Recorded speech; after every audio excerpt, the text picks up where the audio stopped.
नमस्कार, मैं हूं जमीर अकमल। आप देख रहे हैं राजधानी का दरबार। 2022 विधानसभा का बिगुल बज चुका है और सभी भावी प्रत्याशियों ने कमर कस ली है।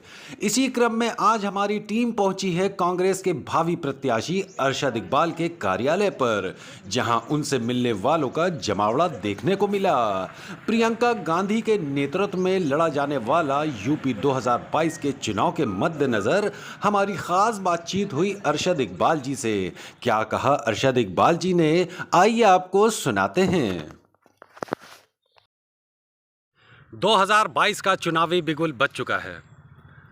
उत्तर प्रदेश में होने वाले विधायक के चुनाव में आज हम बात करने आए हैं अरशद इकबाल साहब से, जो कि 268 विधानसभा नवाबगंज बाराबंकी से चुनाव लड़ने की पूरी तैयारी कर रहे हैं।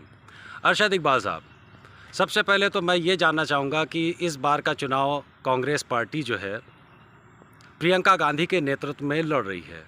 प्रियंका गांधी ने इस बार 40% की हिस्सेदारी दिया है महिलाओं को।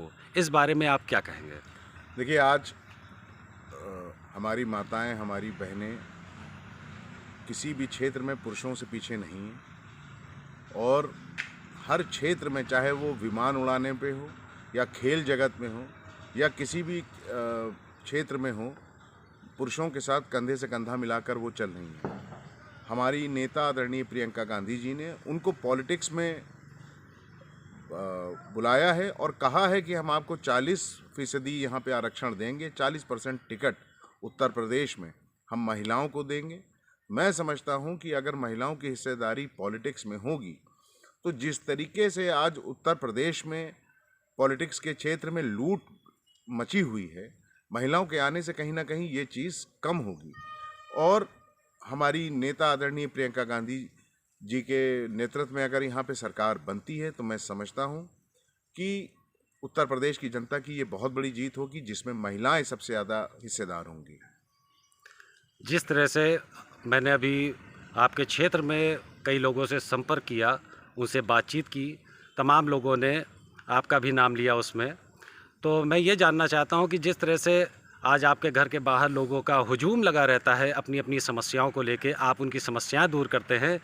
यदि आप विधायक हो जाते हैं तो किस तरह से आप लोगों की समस्याएं सुनेंगे, उनको आप टाइम दे पाएंगे या नहीं, और आप अपने क्षेत्र के लिए क्या कार्य करेंगे?